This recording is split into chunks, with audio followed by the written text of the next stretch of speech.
Good morning. Vaishali's किचनमध्ये तुमचं सगळ्यांचं स्वागत आहे. आज आहे संडे. संडे म्हटलं की सुट्टीचा दिवस. आज आम्ही करतोय पनीर पराठा. त्याच्यासाठी आता मी कणिक घेतलेलं आहे आपलं गव्हाचं, आणि याच्यामध्ये मी थोडंसं बेसन टाकणार आहे. तर काय मी याच्यामध्ये थोडंसं डाळीचं पीठ टाकते, म्हणजे आपलं बेसन टाकते थोडंसं, पण नाही असं मध्यम मळून घ्यायचं पीठ. तर काहीच बघू शकता, जास्त असं घट्ट पण नाही आणि खूप सैल पण नाही, असं मी कणिक भिजवलेलं आहे आपलं पराठ्यासाठी. एक 10 ते 15 मिनटं आपण त्याला रेस्ट करायला ठेवू, तोपर्यंत आपण सारण करून घेऊ. काहीच आता आपण इथे मी पावशर पनीर घेतलेलं आहे, आलं किसून घेतलेलं आहे, छोट्याशा हिरव्या मिरच्यांचे असे बारीक बारीक तुकडे करून घेतलेले आहेत. इथे चाट मसाला आहे, गरम मसाला आहे, बेडगी मिरची पावडर आहे, मीठ आहे, धना पावडर आहे, जिरा पावडर आहे, कांदा बारीक चिरून घेतला आहे, कोथिंबीर आहे. आता आपण पनीर किसून घेतो आहे.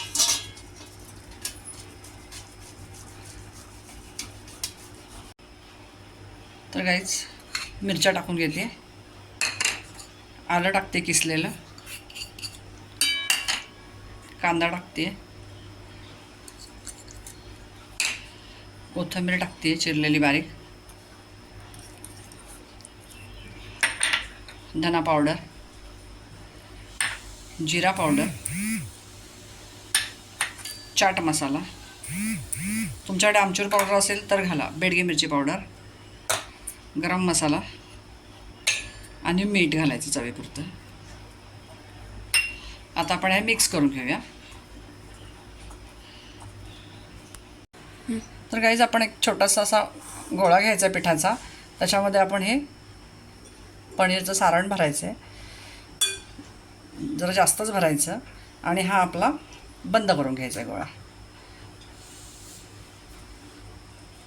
जशा पद्धतीने तुम्हाला बंद करता येतो, कसं करा बंद. मी असा करते, आपल्या पुरणाला अंडा कसा बंद करतो असं मी बंद करते. आणि मधलं हे जरा वरती आलेली बारी तिथल्या इथे दाबून टाकायची.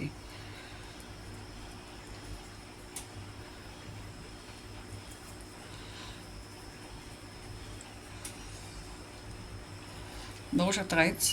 तर पिठामध्ये घोळवायचा आणि हलक्या हाताने पराठा लाटायचा, पण लाटायच्या आधी आपण त्याला असं बोटाने पसरवून घ्यायचं त्याच्या आतमधलं सारण, आणि मग तो लाटायला घ्यायचा. म्हणजे काय होतं, सारण सगळीकडे पसरतं, पराठा फुटत नाही.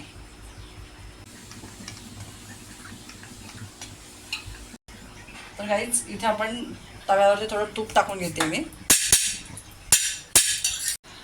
ज्या बाजूला जास्त पीठ आहे ना, ती बाजू तव्यावर टाकायची आपल्याला. हे बघा, आणि असा भाजून घ्यायचा पराठा.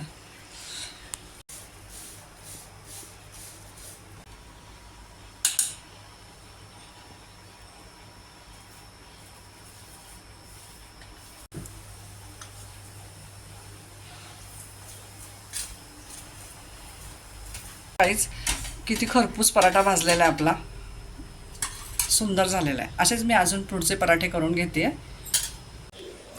तर काहीच बघू शकता, आपले पनीर पराठा तयार झालेला आहे. तुम्ही बटरसोबत खाऊ शकता किंवा सॉससोबत, तुम्हाला जसं आवडेल तसं. तर तुम्हाला कशी वाटली माझी पनीर पराठ्याची रेसिपी? जर आवडली असेल तर माझ्या चॅनलला तुम्ही सबस्क्राईब करा, व्हिडिओला लाईक करा, शेअर करा, आणि हो, कमेंट करून नक्की सांगा बरं का कसे झालेत ते. भेटूया आपण नेक्स्ट ब्लॉगमध्ये नेक्स्ट रेसिपी बरोबर.